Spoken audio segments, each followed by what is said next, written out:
Good morning all of you. बच्चों, हम लोग फंडामेंटल राइट पढ़ रहे थे और फंडामेंटल राइट में हम लोगों ने आर्टिकल 32 स्टार्ट किया था। ठीक है, और आर्टिकल 32 को मैंने पिछले वीडियो में, ठीक है, मैंने लिखवाया था। और आर्टिकल 32 में मैंने लिखवाया क्या था?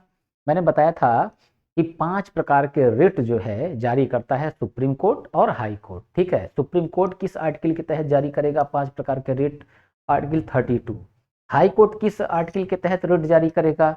आर्टिकल 226, 226। ठीक है, तो भारत में जो न्यायालय के 3 क्रम है, ठीक है, सर्वोच्च न्यायालय, उच्च न्यायालय और जिला न्यायालय। ठीक है, तो जिला न्यायालय को मौलिक अधिकार से संबंधित किसी भी केस को देखने का अधिकार नहीं प्राप्त है। ठीक है, तो जो भी रिट वगैरह जारी होते हैं वो 2 न्यायालय से होते हैं। ठीक है, पहला सुप्रीम कोर्ट और दूसरा हाई कोर्ट। ठीक है, ये बात मैं अपने पिछले क्लास में आपको बता चुका हूँ। ठीक, फिर मैंने आप लोग को ये भी बताया था कि फंडामेंटल राइट अगर हमारे जो है छीने जा रहे हैं, ठीक है, तो ऐसी स्थिति में उस फंडामेंटल राइट को वापस दिलवाने के लिए, ठीक है, सुप्रीम कोर्ट या हाई कोर्ट, ठीक है, हम जहां भी जाएं पाने के लिए वापस, ठीक, तो सुप्रीम कोर्ट या हाई कोर्ट ये क्या करेंगे? रिट जारी करते हैं। ठीक है, और वो रिट कितने प्रकार के होते हैं? 5 प्रकार के रिट होते हैं। ठीक, तो 5 प्रकार के रिट को हम लोग पिछले वीडियो में लिख चुके हैं कि वो पांचों रिट हैं कौन। ठीक है, और उसका मैंने इंग्लिश भी आपको बताया था कि आप लोग को इंग्लिश में जो है उस बात को याद रखना है। मैं यहाँ दोबारा थोड़ा सा रिपीट कर दूं आप लोग को, ठीक है, कि वो रिट कौन कौन से थे। फर्स्ट रिट जो था बच्चों, मैंने बताया था कि वो था बंदी प्रत्यक्षीकरण। बंदी प्रत्यक्षीकरण, ठीक है। दूसरा मैंने बताया था परमादेश। परमादेश। तीसरा मैंने बताया था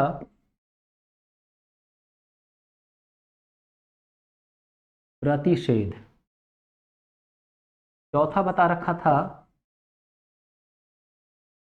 उत्प्रेषण। ठीक है, और पांचवा मैंने बताया था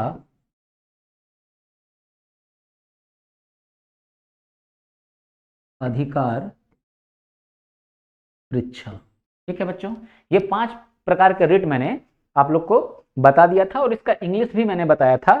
ठीक है, इसको मैंने क्या बताया था? Habeas corpus. ठीक है, हैबियस कॉर्पस, ये आप पिछला वीडियो जो है आप जाके देखेंगे, वहां पे आपको चीजें मिल जाएंगी। ठीक है, परमादेश जो है मैंडेमस। ठीक है, प्रतिषेध जो है प्रोहिबिशन। ठीक है, उत्प्रेषण जो है सर्टियोरारी, और अधिकार परीक्षा जो है को वारंटो। ठीक है, ये बात मैंने बताई थी और मैंने उस समय ये आपको बताया था कि क्यों मैं इतना इंग्लिश पे वेट दे रहा हूं कि आप इसको जो है इंग्लिश में ही याद रखना। तो मैंने आप लोग को उस दिन बताया था कि ये जो है आप लोग को जब बुकलेट मिलते हैं तो एक इंग्लिश वाला पेज होता है और दूसरा हिंदी वाला पेज होता है। ठीक है, तो इंग्लिश वाला जो पेज होगा, तो मान लीजिए परमादेश है, तो परमादेश को ये क्या किया? लिख दिया मैंडेमस। ठीक है, मैंडेमस। ठीक, और मैंडेमस का हिंदी होगा परमादेश। तो वो ऑप्शन में परमादेश ना लिख के हिंदी वाले ऑप्शन में देखिए, हिंदी वाले पेज में वो क्या करेगा? इसी का प्रोनाउंसिएशन लिख देगा। ठीक है, तो बस इसी को ऐसे लिख देगा मैंडेमस। ठीक है, मैंडेमस। तो अब यहाँ पे बच्चा जो है कंफ्यूज हो जाता है। ठीक है, कंफ्यूज हो जाता है कि हम तो पढ़ रखे थे यार जो है कि परमादेश, मगर यहाँ पे जो है मैंडेमस, तो समझ नहीं पाता, तो आता हुआ क्वेश्चन जो है उसका गलत हो जाता है। ठीक है, तो मैंने इसका इंग्लिश वगैरह जो है वो पिछली क्लास में दे रखा है। ठीक है, आप पिछला वीडियो जाइए वहां देखिए। ठीक है, चीजें आपको क्लियर हो जाएंगी। और मैंने उस पिछले वीडियो में ही आप लोग को बता रखा था कि डॉक्टर भीमराव अंबेडकर के अनुसार, ठीक है, डॉक्टर भीमराव अंबेडकर के अनुसार, ठीक, संविधान की आत्मा किसे कहते हैं? तो अनुच्छेद 32 को। क्या है अनुच्छेद 32 में? संवैधानिक उपचारों का अधिकार। ठीक है, तो ये बात बच्चों मैंने आप लोग को बताया था। तो यहां आप थोड़ा सा कुछ बातों को फिर से देख लीजिए। ठीक है, पहला बात करें यहां पे कि अगर क्वेश्चन पूछ रहा है कि संविधान के संविधान के किस किस चैप्टर को संविधान की आत्मा कहते हैं? तो जब बच्चों चैप्टर पूछा तो हमारा आंसर क्या होगा? प्रस्तावना होगा। ठीक है, प्रस्तावना। ये बात मैं प्रियम्बल वाले चैप्टर में, प्रस्तावना वाले चैप्टर में आप लोग को ऑलरेडी बता चुका हूँ। ठीक है, ये बात आप लोग को ध्यान में रखना है। ठीक, तो मैं यहाँ पे कंपेयर करके एक बार आप लोग को फिर से समझा दे रहा हूँ ताकि गलती ना हो। ठीक है, प्रस्तावना। ठीक, अब बच्चों देखो, अगर व्यक्ति के अकॉर्डिंग पूछा, सेकंड पॉइंट देखें, व्यक्ति के अकॉर्डिंग अगर पूछा कि प्रस्तावना को यानी उद्देशिका, याद रखना भारतीय संविधान में प्रस्तावना शब्द का यूज नहीं है। ठीक है, कौन से शब्द का यूज है प्रस्तावना की जगह? उद्देशिका। ठीक ना, उद्देशिका। तो प्रस्तावना को, ठीक है, किसने जो है संविधान की आत्मा का है? तो प्रस्तावना को आत्मा, आत्मा किसने कहा है? ठीक है, तो मैं पूरे लाइन को नहीं लिख रहा हूं, संविधान की आत्मा जो है प्रस्तावना को किसने कहा है? तो यहां हमारा आंसर क्या हो रहा है? डॉक्टर ठाकुरदास भार्गव। ठीक है, ठाकुरदास भार्गव। ठीक है बच्चों, ये एक बात हो गई। फिर हम थर्ड कंडीशन पे आए। ठीक है, थर्ड कंडीशन, अब नाम लिया डॉक्टर BR अम्बेडकर का। ठीक है, तो डॉक्टर भीमराव अम्बेडकर जी जो हैं, अब ये किसको बोले हैं संविधान की आत्मा? ठीक है, तो अम्बेडकर जी के अनुसार, अम्बेडकर जी के अनुसार संविधान की हृदय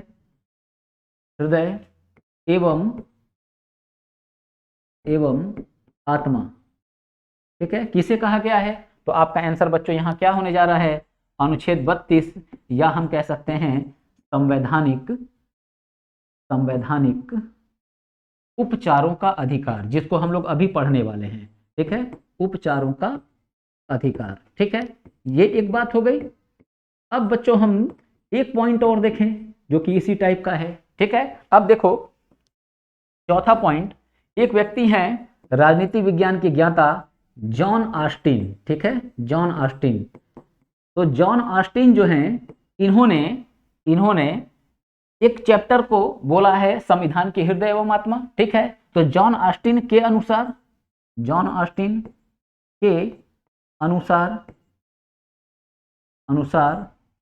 क्या आत्मा है? तो नीति निदेशक तत्व, directive principles of state policy. ठीक है, स्टेट पॉलिसी। ठीक है, तो इसको जो है जॉन ऑस्टिन ने DPSP को, ठीक है, क्या बोला है? संविधान की आत्मा। ठीक है, संविधान की आत्मा। ये बच्चों इतनी बात ध्यान में रखना, और यहाँ पे काफी कंफ्यूजन रहते हैं। ठीक ना, यहाँ पे काफी कंफ्यूजन रहता है, बच्चों को भटकते रहते हैं। ठीक है, भटकते रहते हैं। तो भटकना आपको नहीं है, मैं हूं आपके साथ। सिंपल क्वेश्चन अगर पूछ रहा है, किसी व्यक्ति का नाम नहीं लिया, और सीधा सा क्वेश्चन कि किस चैप्टर को संविधान की आत्मा कहते हैं? सिंपल आंसर है प्रियम्बल, प्रस्तावना यानी उद्देशिका। अगर व्यक्ति के अकॉर्डिंग पूछा कि किस व्यक्ति ने कहा है प्रस्तावना को संविधान की आत्मा? ठाकुरदास भार्गव, लिखवा चुका हूं प्रस्तावना वाले चैप्टर में। ठीक, सेकंड क्वेश्चन, भीमराव अंबेडकर जी ने किसे संविधान की हृदय एवं आत्मा कहा है? ठीक है, हमारा आंसर क्या है? संवैधानिक उपचारों का अधिकार, अनुच्छेद 32। नीति निर्देशक तत्व को किसने कहा है संविधान की आत्मा? ठीक है, जॉन ऑस्टिन, राजनीति विज्ञान के, ठीक है, ये ज्ञाता हैं। ठीक है, तो जैसे राजनीति विज्ञान में हम लोग थॉट देखते हैं ना, विचारक देखते हैं ना, हॉब्स, लॉक, रूसो, अरस्तु, मैकियावेली, बेंथम। ठीक है, तो उसी तरह कौन है ये? John Austin. ठीक है, तो इन्होंने जो है कहा है संविधान की आत्मा किसको? नीति निर्देशक तत्व को। ठीक है बच्चों, तो ये जो पॉइंट है आपको ध्यान में रखना है। ठीक है, इसका स्क्रीनशॉट लेना हो तो आप ले सकते हैं। ठीक है, और जो है अब हम लोग अनुच्छेद 32 के जो पांचों पॉइंट हैं, अब उसको हम लोग आगे चलते हैं, कवर करते हैं। ठीक है, तो मैंने जो है पांचों रिट जो हैं उसको मैंने आप लोग को क्रम उसके लिखवा दिए थे। तो सबसे पहले हम लोग आज देखने जा रहे हैं 5 रिट में, ठीक है, बंदी प्रत्यक्षीकरण।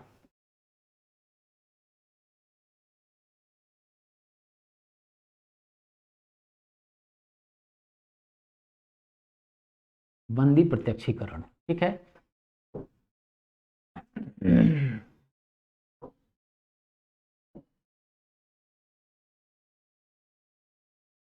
बंदी प्रत्यक्षीकरण, ठीक।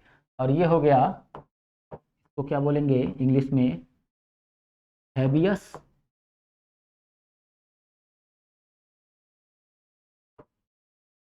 कार्पस, ठीक है, हैबियस कार्पस। ठीक है बच्चों, तो अब ये है क्या, किस परिस्थिति में जारी होता है, ठीक है, और किसके खिलाफ जारी होगा, और बच्चों ध्यान से आप देखना, ये 5 रिड जो हैं आपके एकदम शीशे की तरह साफ हो जाएंगे, कोई कंफ्यूजन आपको नहीं रहेगा, एकदम क्लियर। ठीक है, कब किस परिस्थिति में जारी होगा, किसके खिलाफ जारी होगा। ठीक है, बंदी प्रत्यक्षीकरण। सबसे पहले हम देखें इसका शाब्दिक अर्थ। ठीक ना, शाब्दिक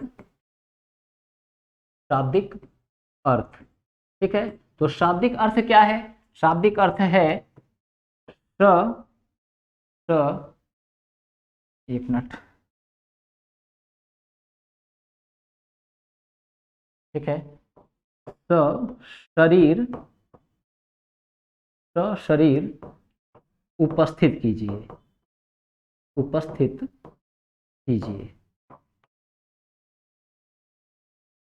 ठीक है, ये इसका शाब्दिक अर्थ हो गया। अब ये किस परिस्थिति में जारी होगा, क्या है इसके नियम, अब बच्चों इसको देखते हैं। ठीक है, तो अब यहां पे हमको देखना होगा। ठीक, तो देखते हैं कि यह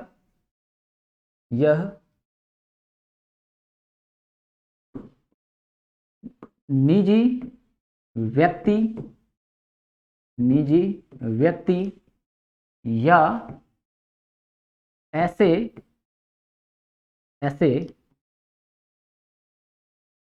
लोक प्राधिकारी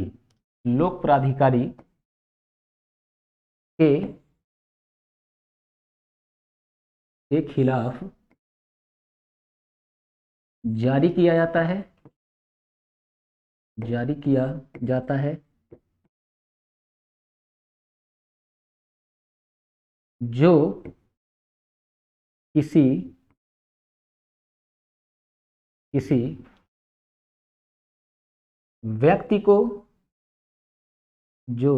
व्यक्ति को अवैध रूप से निरुद्ध, हम इसका आसान शब्द अभी बता रहे हैं, निरुद्ध, यानी कि हम इसको कह सकते हैं गिरफ्तार। ठीक है, निरुद्ध कर रखा है,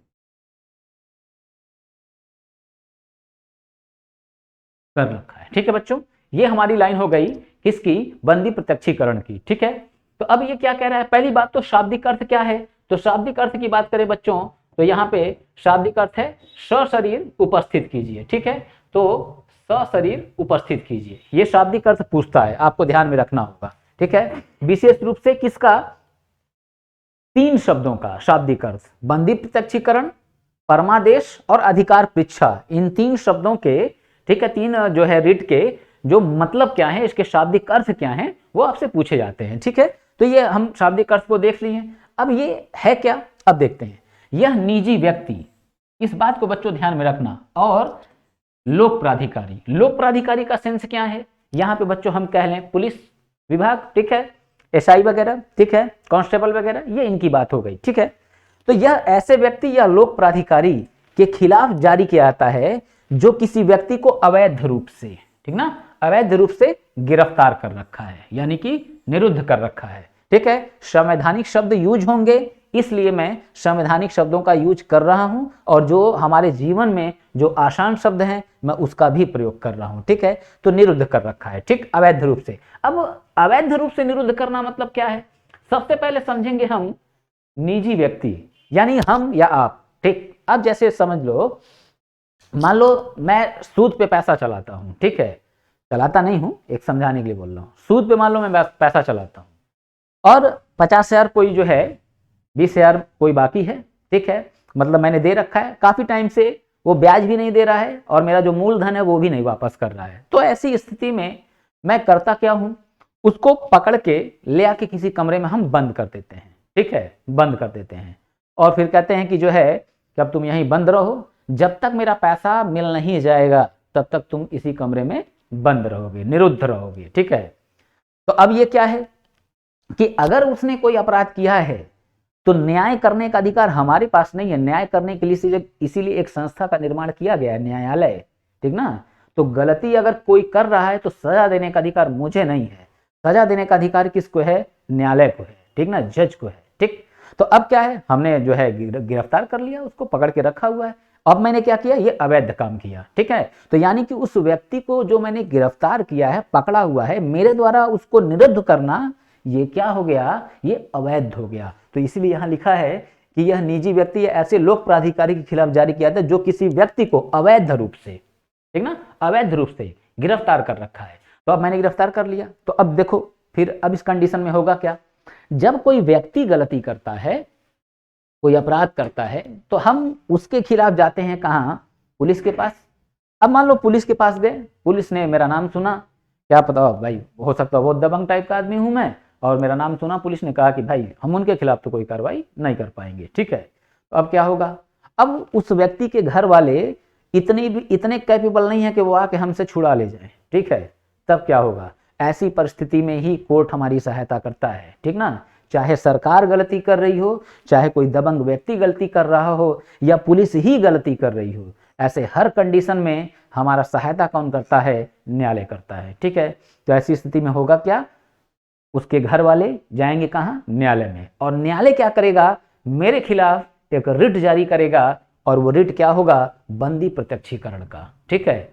और मुझे वो क्या करेगा, मुझे वो आदेश देगा, रिट मतलब आदेश देना, तो आदेश देगा क्या, कि जिसको आपने निरुद्ध कर रखा है उसको सशरीर उपस्थित कीजिए। मतलब सशरीर मतलब ये कि उसको जीवित, ठीक है, न्यायालय के सामने पेश करो, ले आओ, ठीक है। तो होगा क्या, पुलिस आएगी, मुझे और उन लोगों को लेके जज के सामने उपस्थित करेगा, जो भी मैटर होंगे उनको सुनेगा, और सुनने के बाद संविधान का व्याख्याकार है न्यायालय, तो न्यायालय अपने अकॉर्डिंग क्या करेगा, हमारे मैटर को सुलझाएगा। मैंने जो भी अपराध किया, उसने जो भी किया, जो सजा बनेगी, जो मुआवजा बनेगा, जो पनिशमेंट होगा वो मिलेगा। ये हमारी बात हो गई, किसके, निजी व्यक्ति।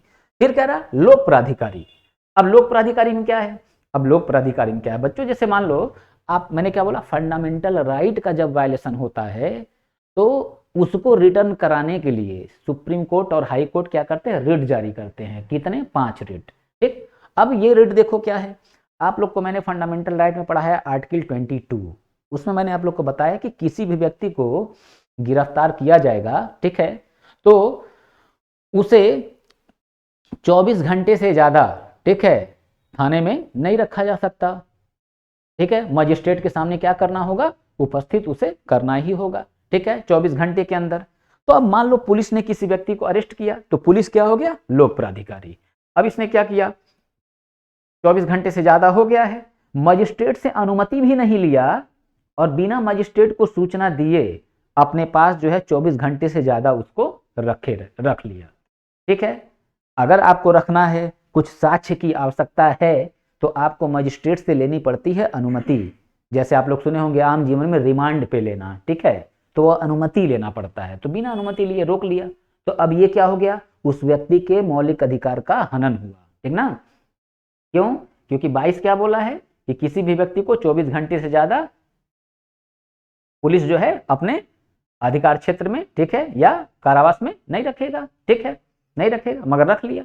तो ऐसी स्थिति में क्या होगा, तब उस व्यक्ति के घर वाले क्या होगा, कहां जाएंगे, न्यायालय में, और न्यायालय क्या करेगा, उस थानेदार के खिलाफ एक रिट जारी करेगा, और वो रिट क्या होगा, बंदी प्रत्यक्षीकरण, ठीक ना, नाम से ही है क्लियर बच्चों, बंदी यानी जिसको बंद किया गया है, और प्रत्यक्षीकरण यानी प्रत्यक्ष रूप से उपस्थित करना। तो शाब्दिक अर्थ भी यहां निकल के आ रहा है, सशरीर उपस्थित करना, ठीक है। तो होगा क्या, तो वो लोक प्राधिकारी यानी कि वो जो पुलिस है उसको कोर्ट जो है कहेगा सशरीर उपस्थित कीजिए, और उसके बाद से कोर्ट जो है मैटर को सुनेगा, और सुनने के बाद से जो है वो उसका निपटारा करेगा। तो यानी कि जज के सामने उपस्थित होने का जो अधिकार था अनुच्छेद 22 के तहत, जो फंडामेंटल राइट था, वो हमको क्या हुआ, इस रिट के माध्यम से वापस मिल गया, ठीक है बच्चों। तो ये हमारा हो गया, ठीक है, पहला रेट, जो कि क्या है, बंदी प्रत्यक्षीकरण, ठीक है। तो आप जो है स्क्रीनशॉट लेना हो तो ले सकते हैं, तो बंदी प्रत्यक्षीकरण, ठीक है। और अब हम जो है सेकंड जो है रीट पे आते हैं, और सेकंड रीट क्या होगा बच्चों, सेकंड रीट होगा परमादेश, ठीक है, परमादेश। तो देखते हैं इसको जरा,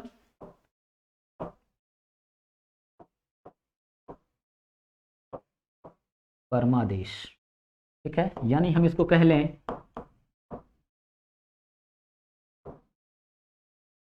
मैंडेमस, ठीक है, मैंडेमस। अब इसका शाब्दिक अर्थ क्या है, तो यहां लिख दे, शाब्दिक अर्थ। तो शाब्दिक अर्थ क्या है? शाब्दिक अर्थ है हम आदेश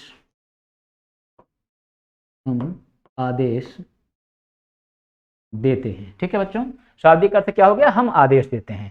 ठीक, अब ये किस परिस्थिति में जारी होगा इसको जरा हम देखें। ठीक है, कि हम आदेश देते हैं तो परमादेश क्या है, किस परिस्थिति में जारी होगा देखते हैं। ठीक है, तो लिखते हैं इसका पूरा मैटर। ठीक है, क्या है? यह रिट उस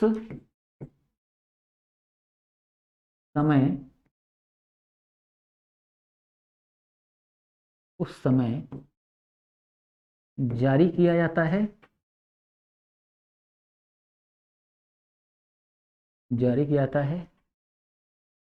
जब कोई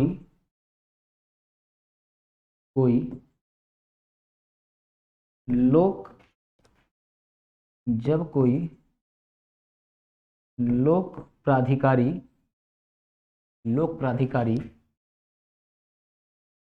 अपने कर्तव्यों को करने से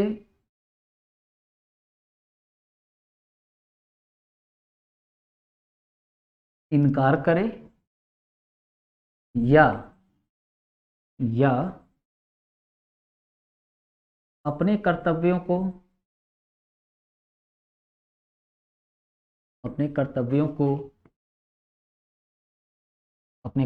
को अवैध रूप से करे। ठीक है, इसमें बच्चों एक बात ध्यान रखना। ठीक है, इसमें एक ध्यान रखना बच्चों, ये रिट जो है, ये रिट किसके खिलाफ जारी नहीं होता है। ठीक है, तो राष्ट्रपति प्लस राज्यपाल। ठीक है, तो राष्ट्रपति और राज्यपाल के खिलाफ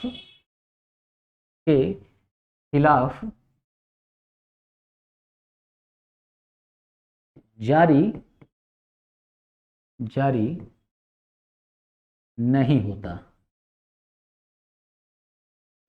ठीक है बच्चों, ये पॉइंट ध्यान रखना। ठीक है, कि राष्ट्रपति और राज्यपाल जो होता है ना, उसके खिलाफ ये रिट जारी नहीं होता है। ठीक है, हम इस बात को जरा समझे बेहद आसान तरीके से। मैंने क्या कहा, थोड़ा सा आप जो है संयम बनाए रखे, पेशेंस बनाए रखे और मेरे लेक्चर को ध्यान से सुने, बिल्कुल एकदम क्रिस्टल क्लियर हो जाएगा, जिंदगी में कभी नहीं भूलेगा कि इसका मतलब क्या है। और अगर यहाँ से क्वेश्चन बना तो आप क्वेश्चन भी बड़े आसानी से करेंगे। ठीक है, तो यहाँ बच्चों देखें हम, अब यह रिट उस समय जारी किया जाता है जब कोई लोक प्राधिकारी, यहां बच्चों देखो लोक प्राधिकारी का सिंपल सेंस अगर मैं आप लोग को दूं तो गवर्नमेंटेड एम्प्लॉय, सरकारी कर्मचारी, अब वो चाहे आईएएस, पीसीएस, तहसीलदार, लेखपाल, कोई भी हुआ। ठीक है, सब किस में आ गए? लोक प्राधिकारी। पुलिस सब किस में आ गया? लोक प्राधिकारी। ठीक, अब क्या बोल रहा है? इनको कह रहा है कि कोई लोक प्राधिकारी अपने कर्तव्यों को करने से इनकार करे।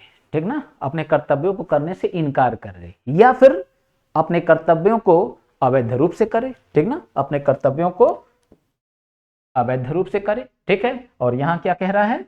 इनकार करे। ठीक है, दोनों बातों को समझेंगे। ठीक ना, दोनों बातों को समझा जाएगा। तो देखना बच्चों, ठीक है, तो लोक प्राधिकारी का सेंस अब हम यहां ये ले ले। लोक प्राधिकारी का मतलब कि जैसे हम न्यायालय में, ये थाने में जाते हैं, तो थाने में जाते हैं तो एफआईआर का बच्चों वहां कोई पैसा लगता है? नहीं, कोई पैसा नहीं लगता। ठीक, और अगर हमारे साथ कुछ गलत हुआ है तो थानेदार का, ठीक ना, मुंशी का कर्तव्य है कि वो क्या करे, हमारे जो है, हमारे साथ जो अन्याय हुआ है, ठीक है, उसका एफआईआर वो दर्ज करे। तो मान लो अगर मेरे साथ कुछ गलत हुआ, मैं गया थाने में और मैंने कहा कि जो है थानाध्यक्ष महोदय, मेरे साथ ऐसी घटना हुई है और इनके खिलाफ जो है एफआईआर दर्ज किया जाए।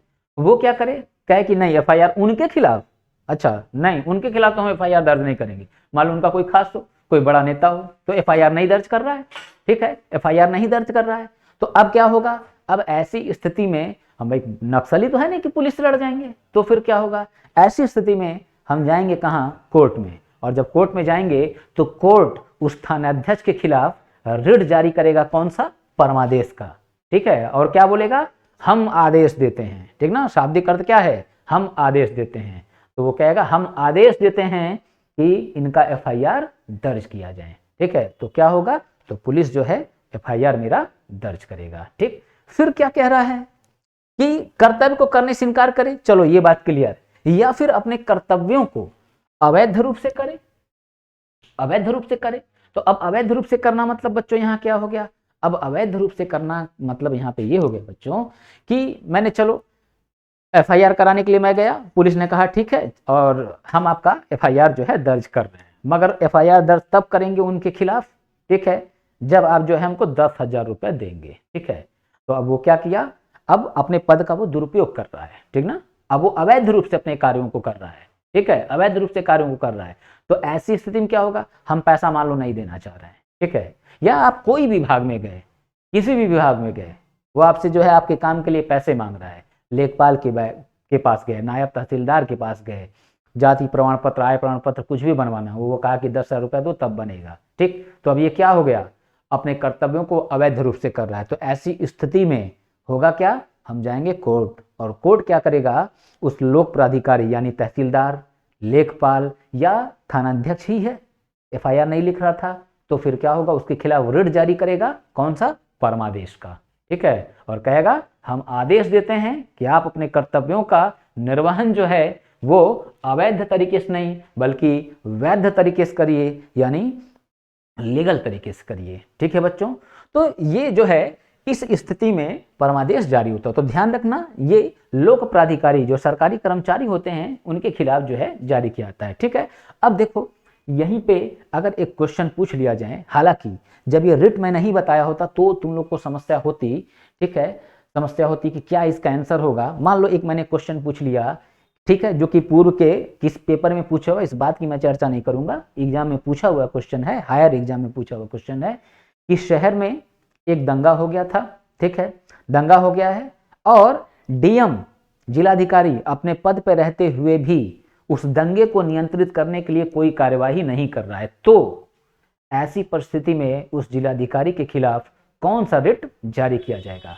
मुझे नहीं लगता है कि अब ये क्वेश्चन आपको बताने में बहुत समस्या होगी, ठीक है, क्यों, क्योंकि आप जान रहे हैं कि इसमें साफ साफ लिखा है लोक प्राधिकारी को अपने, ठीक है, अगर वो अपना कर्तव्य करने से इनकार कर रहा है तो ऐसी स्थिति में उसके खिलाफ कौन सा रिट जारी होगा, परमादेश का। तो आप आसानी से अब बता सकते हैं कि उस जिलाधिकारी के खिलाफ कौन सा रिट जारी होगा, परमादेश का, ठीक है बच्चों, क्लियर, ठीक। दूसरी बात क्या ध्यान रखोगे, ये रिट राष्ट्रपति और राज्यपाल इन दोनों के खिलाफ जारी नहीं होता, ध्यान रखना, ठीक ना बच्चों। और थर्ड बात, इसका शाब्दिक अर्थ, ठीक है, क्या है, हम आदेश देते हैं, ठीक। 3 क्वेश्चन बने, ठीक। चलो अब जो है आगे हम लोग नेक्स्ट देखते हैं, ठीक है। तो अगला जो होगा प्रतिषेध, ठीक है, अगला होगा प्रतिषेध, प्रतिषेध इसको कह सकते हैं प्रोहिबिशन, प्रोहिबिशन, ठीक है। तो प्रतिषेध, अब प्रतिषेध रिट जो है, ठीक है, इसको हम लोग देखें तो प्रतिषेध रिट ये किस स्थिति में जारी होगा, ठीक है, ये किस स्थिति में जारी होगा, ठीक है। तो इसको अगर समझें तो इसमें बच्चों एक ध्यान रखने की जरूरत है, एक बात की ध्यान रखने की जरूरत है, क्या 2 रिट ऐसे हैं, कौन कौन से, एक तो ये प्रतिषेध और दूसरा उत्प्रेषण, सर्टियोरारी, ठीक है। ये जो 2 रिट हैं, ये 2 रिट ऐसे हैं जो न्यायालय द्वारा न्यायालय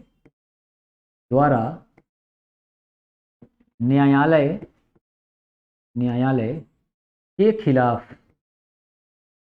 न्यायालय द्वारा न्यायालय के खिलाफ जारी किया जाता है, ठीक है, जारी किया जाता है, ठीक है बच्चों। इस बात को ध्यान रखना, ये दोनों रिट ऐसे हैं जो न्यायालय द्वारा न्यायालय के खिलाफ ही जारी किया जाएगा। बात नहीं समझ में आ रही होगी कि न्यायालय द्वारा न्यायालय के खिलाफ, तो सिंपल बात है बच्चों, तो न्यायालय में क्या है, जो वरिष्ठ न्यायालय होगा, ठीक है, वो क्या करेगा, अपने से छोटे न्यायालय, संवैधानिक शब्द यूज करें तो अपने से अधीनस्थ न्यायालय के खिलाफ जो है जारी करेगा, ठीक है। अधीनस्थ न्यायालय के खिलाफ, यानी कि हाई कोर्ट जारी करेगा किसके खिलाफ, जिला न्यायालय के खिलाफ, ठीक है। सुप्रीम कोर्ट किसके खिलाफ, हाई कोर्ट के खिलाफ, ठीक है। तो वरिष्ठ वाला न्यायालय जो है वो किसके खिलाफ जारी करेगा, अपने से छोटे वाले न्यायालय के खिलाफ, ठीक है। अब क्यों जारी करेगा, क्या कंडीशन है, समझते हैं इस बात को, ठीक है। तो ये बात ध्यान रखनी है, हालांकि मैं अभी जो है इसको लिखूंगा भी, ठीक है बच्चों, अभी इसको लिखूंगा भी, ठीक है। चलो देखते हैं इसमें, तो लिखते हैं यह रिट वरिष्ठ न्यायालय द्वारा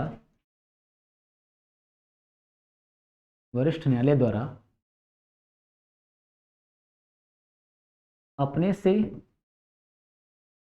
से अधीनस्थ, अधीनस्थ का मतलब होता है बच्चों छोटा, ठीक ना, छोटा, अपने से अधीनस्थ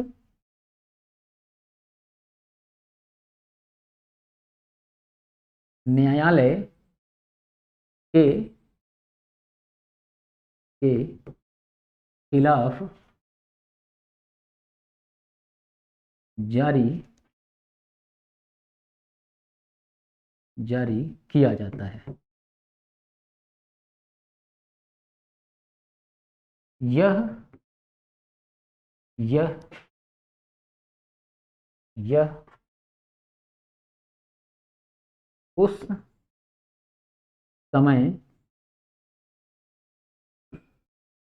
उस समय जारी किया जाता है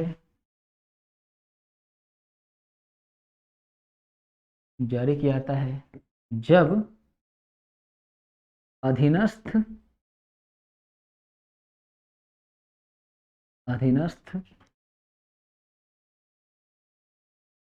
न्यायालय अपने अधिकार क्षेत्र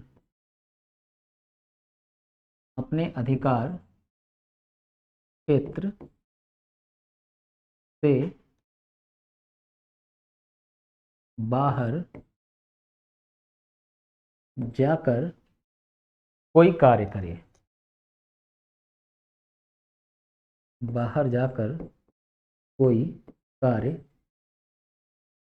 करे, ठीक बच्चों, ये इस समय, ठीक। अब इसका मतलब क्या है, ठीक है, यह रिट वरिष्ठ न्यायालय, तो वरिष्ठ न्यायालय मतलब क्या कि जैसे हाई कोर्ट हो गया तो जिला न्यायालय के खिलाफ जारी करेगा, ठीक है। सुप्रीम कोर्ट है तो हाई कोर्ट के खिलाफ जारी करेगा, प्लस जो है बच्चों एक बात और ध्यान रखना, ये जो है अर्धन्यायिक संस्थाएं भी होती हैं, जिसको आप सुने होंगे प्राधिकरण, ट्रिब्यूनल, ठीक है। ट्रिब्यूनल क्या है, ट्रिब्यूनल हम इसको आगे बताएंगे, ठीक है। सीबीआई का कोर्ट भी होता है, ठीक ना, सीबीआई का भी कोर्ट होता है, ठीक है। तो ये जो अर्धन्यायिक संस्थाएं होती हैं उनके खिलाफ भी ये रिट जारी होता है, तो वो भी क्या है, न्यायालय ही है वो, ठीक ना, न्यायालय ही है। तो अब हम समझें कि ये किस परिस्थिति में, ठीक है, किस परिस्थिति में जारी हो रहा है, तो देखो क्या है, यह रिट वरिष्ठ न्यायालय द्वारा अपने से अधीनस्थ न्यायालय के खिलाफ जारी किया था, ये बात क्लियर। यह उस समय जारी किया जाता है जब अधीनस्थ न्यायालय अपने अधिकार क्षेत्र से बाहर जाकर कोई कार्य करे, ठीक ना, बाहर जाकर कोई कार्य करे, मतलब ऐसे समझ ले बच्चों हम कि जैसे बिहार का कोई केस है, ठीक है, और यूपी का कोई न्यायालय, ठीक है, चाहे वो हाई कोर्ट हुआ, ठीक है, या जिला न्यायालय हुआ। अब ये क्या है, अब इसको भाई मैटर अगर बिहार का है तो यूपी के जज को उस केस को देखने की सुनवाई नहीं है, ठीक ना। और तो और हमारे जिला न्यायालय में ही बहुत से ऐसे केसेज होते हैं, ठीक है, जिसका जो है डिवीजन होता है, ठीक ना, डिवीजन होता है, मजिस्ट्रेटों का डिवीजन है, ठीक है। तो पता चलता है कि इस केस को जो है ये मजिस्ट्रेट नहीं देख सकता, इस केस को ये मजिस्ट्रेट नहीं देख सकता, 50,000 तक के मुकदमे का केस ये नहीं देख सकता, ऐसे बहुत से डिवीजन है। तो हम लोग अभी पहुंच जाएंगे वकालत में, तो हम लोग को वकालत में नहीं जाना है, बस एक आसान तरीके से चीजों को समझना है, ठीक। तो मतलब क्या है कि जैसे हम एक एग्जाम्पल ले लें कि बिहार का कोई मैटर है, अब केस जो है यूपी का न्यायालय जो है वो देख रहा है, ठीक है, यूपी का न्यायालय जो है वो देख रहा है, तो ये क्या हो गया, अपने अधिकार क्षेत्र से बाहर जाकर कार्य करना। तो अगर ये अधिकार क्षेत्र से बाहर जाके कार्य कर रहे हैं तो अब इस बात की सूचना, मान लो हाई कोर्ट अपने अधिकार क्षेत्र से बाहर जाके काम कर रहा है, तो इस बात की सूचना अगर सुप्रीम कोर्ट को मिल गई तो सुप्रीम कोर्ट क्या करेगा, ठीक है, उस अधीनस्थ न्यायालय के खिलाफ रिट जारी करेगा। कौन सा रिट? प्रतिषेध रिट, ठीक है। और रिट जारी करके ये क्या करेगा, बीच में ही इनको रोक देगा, ठीक है। तो अब यहाँ पे एक बात अगर हम ऐड कर दें, अपने अधिकार क्षेत्र से बाहर जाकर कोई कार्य करे, ठीक है, तो इस एक बात ऐड करें तो क्या होगा कि यह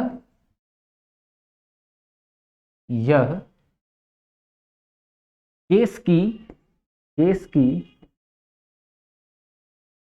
सुनवाई के दौरान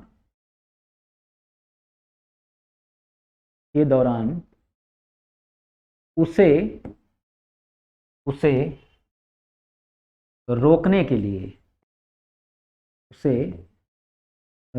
के लिए बीच में जारी किया जाता है, ठीक है बच्चों। तो अब क्या है, मान लो वो केस की सुनवाई कर रहा है, तो ऐसी स्थिति में क्या होगा, ऐसी स्थिति में सुप्रीम कोर्ट क्या करेगा, हाई कोर्ट को रोक देगा, कहेगा आप इस केस की सुनवाई कर ही नहीं सकते हैं, आपके अधिकार क्षेत्र से ये बाहर की बात है, तो आप इस केस को कैसे देख रहे हैं, ठीक है। तो ऐसी स्थिति में क्या करता है, वरिष्ठ न्यायालय यानी सुप्रीम कोर्ट क्या करेगा, हाई कोर्ट के खिलाफ रिट जारी करेगा। कौन सा? प्रतिषेध। ध्यान क्या रखना है, केस की सुनवाई चल रही हो, तारीख पे तारीख पढ़ रहे हैं, ऐसी स्थिति में सुप्रीम कोर्ट को सूचना मिली कि अपने अधिकार क्षेत्र से बाहर जाके काम कर रहे हैं, यानी कि केस की सुनवाई करने का अधिकार इनको नहीं था, मगर उसके बावजूद हाई कोर्ट क्या कर रहा है, केस की सुनवाई कर रहा है। तो वो केस की सुनवाई ना करे, उसको रोकने के लिए रिट जारी करेगा सुप्रीम कोर्ट, ठीक। कौन सा? प्रतिषेध रिट। और इस केस को क्या करेगा, वो मंगा लेगा अपने पास और फिर उसका निर्णय वो स्वयं करेगा, ठीक। ये प्रतिषेध, ठीक बच्चों। अब देखो, अब इसी में अगर मैं कुछ शब्दों का बस हेर फेर कर दूं, ठीक है, कुछ शब्दों का हेर फेर कर दूं, तो अभी देखो जो है चीजें जो है क्लियर हो जाएंगी। जैसे देखो क्या, अब ये प्रतिषेध जो है, अब इस प्रतिषेध की जगह मैं बस क्या कर रहा हूं, अब कैसे प्रतिषेध और उत्प्रेषण दोनों एक दूसरे के पूरक हैं। अभी बच्चों देखो ये बात समझ में आ जाएगी, ठीक है, मतलब एक दूसरे की तरह ही लगते हैं, बहुत माइन्यूट डिफरेंट होता है, और इसी माइन्यूट डिफरेंट की वजह से ठीक ठाक बच्चे, अच्छे विद्यार्थी भी जब बुक्स पढ़ते हैं उनको समझ में नहीं आता है कैसे जो है इसमें हम अंतर क्रिएट करें, ठीक है, डिफरेंट क्रिएट नहीं कर पाते हैं, समझ नहीं पाते, ठीक है। तो यहाँ आज ये प्रॉब्लम नहीं रहेगा, एकदम 100% दूर हो जाना है, क्रिस्टल क्लियर, ठीक। तो अब हम क्या करेंगे, प्रतिषेध के बाद हम यहाँ लिख देते हैं बच्चों उत्प्रेषण, ठीक है, उत्प्रेषण यानी कि सर्टियोरारी, ठीक। अब देखो लाइन सेम है बच्चों, यह रिट, अब देखो इसमें एक बात और जोड़ दें, यह रिट भी, ठीक है, इसी में एक बात और जोड़ दें, यह रिट भी, ठीक, यह रिट भी वरिष्ठ न्यायालय द्वारा अपने से अधीनस्थ न्यायालय के खिलाफ जारी किया जाता है। यह उस समय जारी किया जाता है जब अधीनस्थ न्यायालय अपने अधिकार क्षेत्र से बाहर जाकर, ठीक है, बाहर जाकर, ठीक। अब यहां देखो क्या चीज मैं यहां पे ऐड कर रहा हूं, बाहर जाकर निर्णय सुना दिया हो, ठीक है, निर्णय सुना दिया हो, ठीक। और यहां चेंज क्या करेंगे बच्चों, अब यहां देखो, यह केस सुनवाई के दौरान नहीं, अब यहां क्या करना है, यह केस पूरा हम काट दें इसको, ठीक है,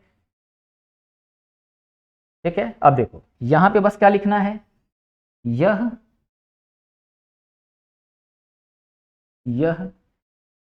अधीनस्थ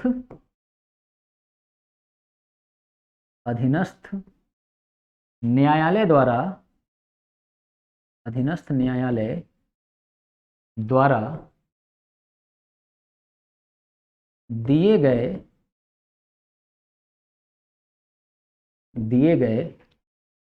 निर्णय को, दिए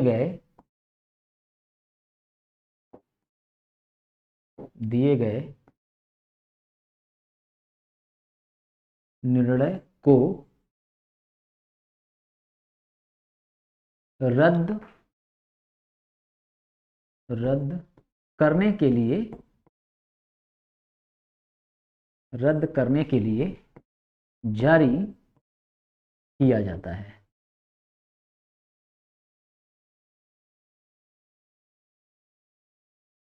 ठीक बच्चों, अब देखो इसमें बस क्या अब करना है, डिफरेंट कैसे क्लियर करेंगे। ठीक है, देखो यहाँ पे वरिष्ठ न्यायालय अभी भी जारी कर रहा है अधीनस्थ न्यायालय के खिलाफ। यह कब जारी किया जाएगा? जब अधीनस्थ न्यायालय अपने अधिकार क्षेत्र से बाहर जाकर किसी केस पे अपना निर्णय सुना दिया हो।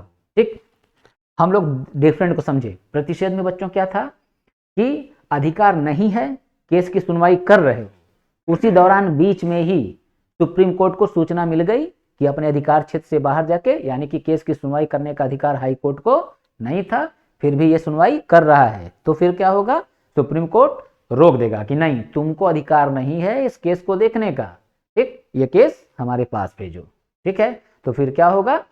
सुप्रीम कोर्ट के पास हाई कोर्ट उस केस को भेज देगा और अपने अधिकार क्षेत्र से बाहर जाके ये जो कार्रवाई कर रहे थे, और सुप्रीम कोर्ट को जो फटकार लगानी होगी हाई कोर्ट को, वो लगाएगा। ठीक है, वो अलग बात है, क्या करेगा वो अलग मैटर। ठीक ना, तो क्या हुआ? बीच में ही रोक दिया, मंगा लिया। अच्छा, सेकंड कंडीशन की बात करें, मान लो सुप्रीम कोर्ट को सूचना नहीं मिल पाई होती, ठीक है, और ये अधीनस्थ न्यायालय यानी हाई कोर्ट अपने अधिकार क्षेत्र से बाहर जाके केस की सुनवाई पूरा कर चुका होता, अब पूरा करके जो है सजा सुना दिया होता, चाहे कोई सजा हो, फांसी की सजा हो, आजीवन कारावास, उम्र कैद, ठीक है, 10 साल 5 साल की जेल, ठीक है, कुछ भी सजा सुना देता। ठीक है, तो अगर सजा सुना देता तो फिर क्या था? अपने अधिकार क्षेत्र से बाहर जाके सुनाया है ना, तो ऐसी स्थिति में क्या होगा कि जो उसने सजा सुना दिया, तो क्या वो सजा उस व्यक्ति को मिल जाएगी? ना, नहीं मिलेगा। क्या होगा?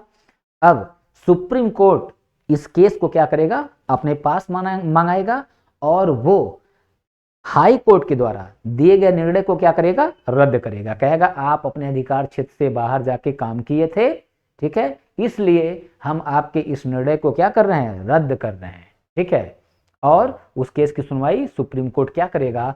सर्वोच्च न्यायालय स्वयं देखने लगेगा। ठीक है बच्चों, तो यही बात ध्यान रखना है, उत्प्रेषण और प्रतिषेध। ठीक है, दोनों के बीच अंतर क्या है? प्रतिषेध कार्रवाई चल रही है तो उसके बीच में जारी होगा रिट, ठीक है, और उत्प्रेषण में क्या है कि निर्णय सुना दिया है तो उसको रद्द करने के लिए जारी होगा। ठीक है बच्चों, तो मुझे लगता है कि अब बातें जो है समझ में आ गई होंगी।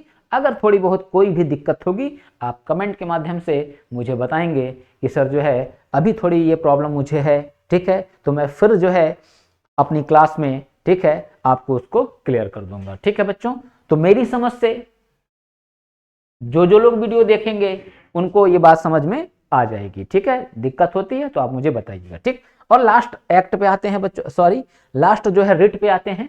ठीक है, और लास्ट रिट क्या है? अधिकार परीक्षा।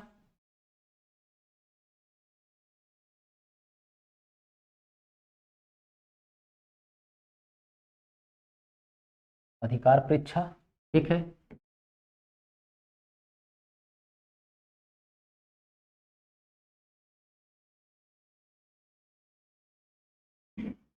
ठीक है, को वारंटो। ठीक है बच्चों, को वारंटो। ठीक, अब इसको देखें कि ये जो है किस समय जारी होगा। ठीक है, और ये क्या है?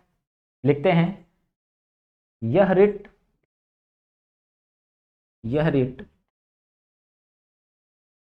ऐसे लोक ऐसे लोक प्राधिकारी के खिलाफ खिलाफ जारी किया जाता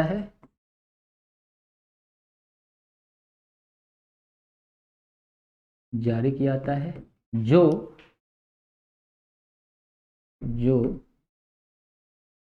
किसी किसी लोकपद को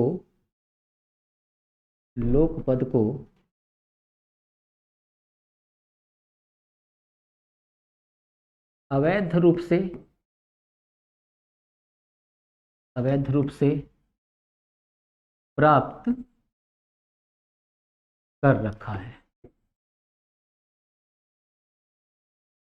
अवैध रूप से प्राप्त कर रखा है। ठीक है बच्चों, तो हम लोग इसको देखते हैं। ठीक है, तो अब ये क्या है, लोक प्राधिकारी। ठीक है बच्चों, फिर यहां शब्द मिला हमको लोक प्राधिकारी, तो सिंपल बात, यानी गवर्नमेंटेड एम्प्लॉय। ठीक है, सरकारी कर्मचारी। ठीक, अब कह रहा है कि यह रिट ऐसे लोक प्राधिकारी के खिलाफ जारी किया जाता है, ठीक है, जो किसी लोक पद को अवैध रूप से प्राप्त किया है। ठीक है, अवैध रूप से प्राप्त किया है। ठीक, यहां पे इसका हम लोग शाब्दिक अर्थ समझ लें, तो इसका शाब्दिक अर्थ क्या है बच्चों? शाब्दिक अर्थ है, शाब्दिक अर्थ आपका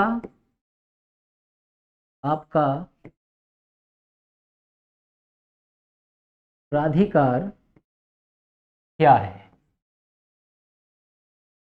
आपका प्राधिकार क्या है। ठीक है, मतलब यह है कि आपने किस अधिकार से इस पद को प्राप्त किया है। ठीक है, आपका प्राधिकार क्या है। ठीक है, ये शाब्दिक अर्थ। अब बहुत आसान सी बात है बच्चों, मुझे लगता है कि आप ये लाइन देख के ही खुद ही डिसाइड कर लेंगे कि सर इसका मतलब क्या है। शाब्दिक अर्थ मैंने बता दिया, मतलब क्या है, बहुत सिंपल सा है। कोई सरकारी पद है, जैसे अक्सर हम लोग देखते हैं प्राइमरी स्कूलों में टीचर वगैरह जो होते हैं, अब उनका जो है ग्रेजुएशन की डिग्री, चलो यहाँ तक तो बात समझ में आती थी। ठीक है, बीएड, ठीक है, वो भी समझ में आया। फिर क्या देखते हैं कि टेट का, ठीक ना, टेट का जो डिग्री है वो क्या है, फर्जी। ठीक है, टेट का डिग्री फर्जी। अब टेट का फर्जी डिग्री, या कह लो बीएड भी डिग्री फर्जी। ठीक है, और इस फर्जी डिग्री के बेस पे किसी तरह से भी, चाहे जैसे भी, जिस माध्यम से, भाई कैसे जो है फर्जी डिग्री के माध्यम से या सोर्स लगा के कैसे क्या नौकरी प्राप्त कर लेते हैं, ये हमारी शिक्षा का विषय नहीं है। ठीक है, तो यहाँ हम लोग करप्शन की परिभाषा, करप्शन के कंडीशन को जानने के लिए नहीं बैठे हैं। तो किसी तरीके से मान लो प्राप्त कर लिया। ठीक है, अब प्राप्त कर लिया तो फिर बाद में पता क्या चला कि इनकी जो है बीएड की मार्कशीट फर्जी, टेट का मार्कशीट फर्जी, और ये प्राइमरी स्कूल में जो है टीचर बन के बैठे हुए हैं। ठीक है, तो ऐसी स्थिति में उस व्यक्ति के खिलाफ रिट कौन सा जारी होगा? ठीक है, उस लोक प्राधिकारी के खिलाफ अधिकार परीक्षा, यानी कि क्या है, कोर्ट पूछेगा कि आपने किस प्राधिकार से, ठीक है, किस प्राधिकार से आपने इस पद को प्राप्त किया है। ठीक है, किस अधिकार से आपने इस पद को प्राप्त किया है। ठीक, इसके शाब्दिक अर्थ को हम और आसान कर दें अगर, तो यहां प्राधिकार के साथ साथ आप ये भी लिख सकते हैं आपका अधिकार, आपका अधिकार क्या है। ठीक है, तो वही पूछेगा किस अधिकार से आपने इस पद को ग्रहण किया है। आपकी डिग्री जो है बीएड की फर्जी, टेट की डिग्री फर्जी। ठीक है, आप तो कहीं इस पद के एलिजिबल है ही नहीं। ठीक है, योग्य इस पद के लिए है ही नहीं, तो आपने जो है कैसे ये पद धारण कर लिया। ठीक, तो ऐसी स्थिति में क्या होगा, उस लोक प्राधिकारी के खिलाफ न्यायालय रिट जारी करेगा, और वो रिट कौन सा होगा? ठीक है, अधिकार परीक्षा। ठीक है, अधिकार परीक्षा, और पूछेगा कि आपका अधिकार क्या है, आपका प्राधिकार क्या है। ठीक ना, यानी कि आपने किस अधिकार से इस पद को प्राप्त किया है।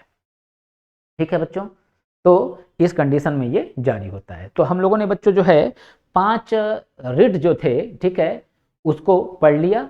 ठीक, और यही हम लोग का फंडामेंटल राइट जो है बच्चों कंप्लीट होता है। मौलिक अधिकार हमारा जो है यही खत्म होता है बच्चों। और हम लोग की जो नेक्स्ट क्लास होगी वो होगा नीति निर्देशक तत्व, directive principles of state policy. ठीक है, और इसके सारे बिंदुओं को हम लोग कल की क्लास में समझेंगे। ठीक है, आज यही क्लास रोकते हैं। ठीक है, तो कोई भी आपके क्वेश्चंस हो फंडामेंटल राइट से, ठीक है, आप जो है कमेंट के माध्यम से पूछ सकते हैं। कहीं भी आपको लगता हो कंटेंट सर कम है, वो भी आप मुझसे बता सकते हैं। ठीक है, मतलब जहां आपको मेरी ज़रूरत है, ठीक है, आप बेझिझक कमेंट के माध्यम से बताइए। ठीक है, मैं उस सारी कमियों को दूर करूंगा। ठीक है, तो बच्चों आज का क्लास यहीं पर रोकते हैं, फिर हम लोग कल की क्लास में मिलते हैं और कल की क्लास हम लोग की क्या होगी, नीति निर्देशक तत्व। ठीक है बच्चों, जो कि कहाँ से अडॉप्टेड है, आयरलैंड के संविधान से। ठीक है, तो कल हम लोग नीति निर्देशक तत्व के साथ फिर मुलाकात करते हैं। आज के लिए